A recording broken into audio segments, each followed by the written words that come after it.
Okay, Grandmasters, here is another game from the Chess Kid night that we had, February 7th, 2017. Rohan, who I had just played, was playing David, both WCA players. Friends, they know each other. They've been to class together. They've played at tournaments together. They've been to nationals together. So I really like the fact that everybody at the WCA kind of knows each other, both in and out of chess, so that when people win and lose games or go through something at tournaments, we get to share it with each other, which is really the main purpose of the program. Here, these guys are playing, and it's a terrific game. And David makes like really one or two mistakes. And that's it. The game is over. Also, you'll see that Rohan, who ends up winning the game, missed a tactic that could have really gave him a lot of points. Okay, it started as a Sicilian. And knight f3, knight c6, pawn to d4, and this is an open Sicilian whenever white trades their d pawn for black c pawn. Now the board here looks a little different than the one I was going to show this on the Chess Kid account, but I added some highlights and I haven't figured out how to do that on Chess Kid yet. So that's why this is in ChessBase. So I can actually, if I don't see you guys play live, as the administrator of this account, I can actually go in and look at your games. Obviously, I can't look at every single game every WCA player is involved in, but I do look at a fair amount of them, and I'm going to make the videos either from your classwork or from the games here online. Okay, so David takes, Rohan takes back, and g6. This is known as the accelerated dragon because black sometimes will fianchetto this bishop, put a pawn on d6, and they say that pawn structure looks like a dragon. You don't really need to know that right now. Hope none of you are afraid of dragons because then you won't watch the video. Anyway, knight to c3, bishop to g7. Not a whole lot to talk about here. Bishop to e3. They're developing their pieces. Knight f6. And then the first kind of slow move in the game. Rohan plays h3. And he does that, I presume, to stop the knight from bothering the bishop, although the knight can't really bother the bishop right now because the queen will just take it. So Rohan plays h3, and David decides to break in the center with d5. In the dragon variation, this pawn is on d6 much earlier. So they call this the accelerated dragon because black is trying to play the move d5 in one go. And that's exactly what David did here. He plays d5. And Rohan decides to go for some trades. Now, remember, these kids are playing online after doing homework, so the games are not going to be perfect. However, this is pretty high-level chess. I really like the fact that they're playing a different opening, a Sicilian. It's not just e4, e5. So try to get a good feel for what's going on. The board's really opening up, and it's kind of risky for both sides, and that's a nice in-between trade. Let's go back. You see, there you could take on this square, but Rohan decides to take the knight on c6, hitting the queen, so naturally David takes back. Now, he doesn't have to make these trades, but he decides to trade, and by taking with the queen, David is inviting somewhat of an endgame here, which Rohan goes in for, and this position after c takes d5 is pretty equal. You'll notice the bishop on g7 is attacking the pawn down here on b2. Okay, so to protect it, Rohan castles. I really like this game. These players were really mixing it up. The problem for both of them here, however, is the tools that they both have to work with are pretty much the same.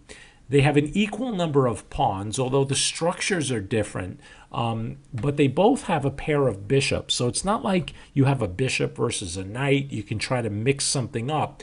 Because they both have bishops, it's not going to be that easy to get advantage. However, there are some other differences that might help here. For example, the E file is half open for white. The B file is half open for black, as well as the C file, and you can add the D file here as being half open for white as well. So each player has a couple of interesting options with the rooks. Another advantage for black might be the fact that they have two center pawns where white has none. And you'll see in the game that black correctly gets those pawns rolling. Okay, so David here plays e6 to protect his pawn. Bishop to d4. And interesting here, David can go in for an ending very similar to one he had a chance to go into at a recent tournament game. Very similar. So here, his bishop is attacked. So what do? You either take or castle or move the bishop. Well, you can't move the bishop this way. I guess you could. It's check. But you don't want to lose that rook up in the corner. What he did was castled. But I want to point out that he could have actually taken the bishop. And then after the rook takes back, a very interesting move. King e7. Now that looks bizarre, right? Why would I not castle? Can you guys answer the question yourself? Yeah, the black king on a dark square without a knight or a queen or a dark squared bishop is actually pretty secure. And because this is kind of an endgame, maybe the king is better placed on e7 than he would be on g8. All David would have to do is develop this bishop, connect his rooks, and it's a chess game. I mean, look, you know, neither player is going to win by just snapping their fingers, but I just want to point out that you don't always have to castle. If you feel you're in a kind of position like this one, where you have a problem to solve, maybe you could think a little out of the box and say, hey, this is more of an end game. So it's kind of hard. Interesting that it happened twice to David. I don't think his decision was bad at all. I'm just pointing it out because, you know, I'm starting to treat you guys more like players that are all rated 1,200 or 1,300. I really want to see this group improve. Okay, so that's just an idea. So let's look at what he did, which is perfectly fine. He castles, and by castling, he protects his rook. Rohan doesn't have to trade, and he doesn't. So he throws his pawn up the board.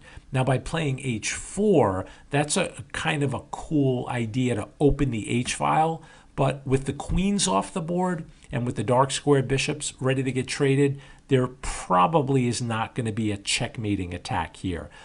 If he wanted to stop this pawn, he could easily play h5, and this is a very solid structure, very hard to break through, and I think that would slow things down a bit.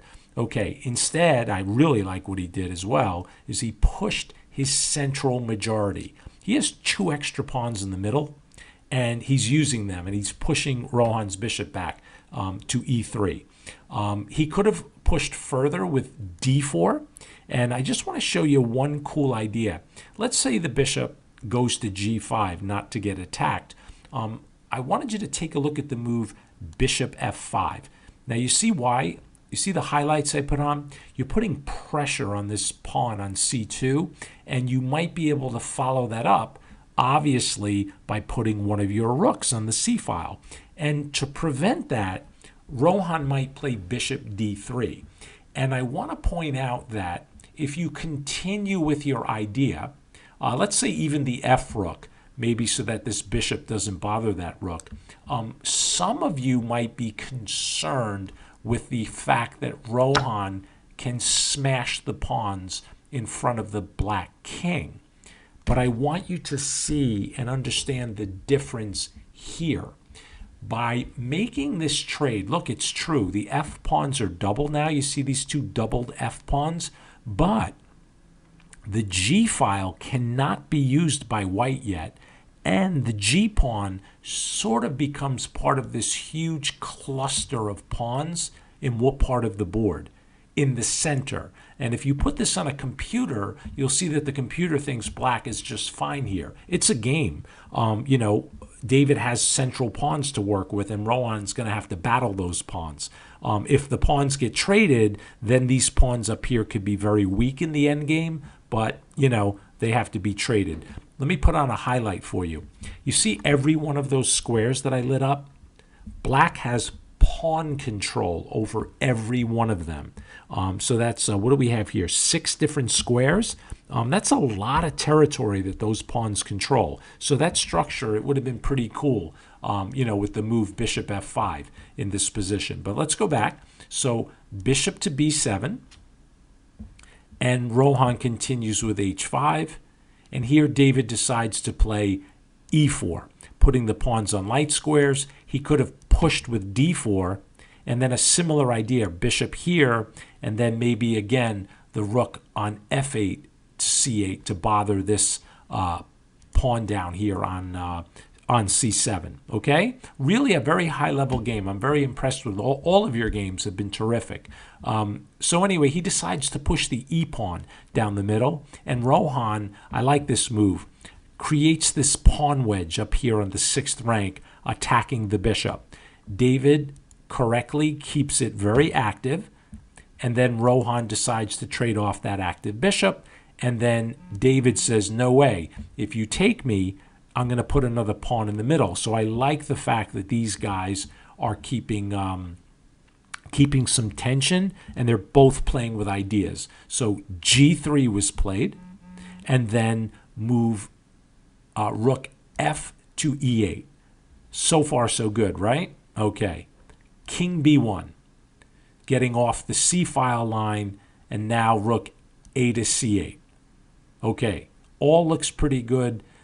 Maybe white could have picked off that pawn. Perhaps Rohan was a little worried about opening the a file to his king, but I don't know, he probably could have got away with it. Like if these pawns marched, the bishop could have bounced back, bothered the rook up there on e8. So maybe he could have grabbed that pawn, but instead he put it on b5 and hit the rook. And here is where David makes a big mistake. He plays rook to e6.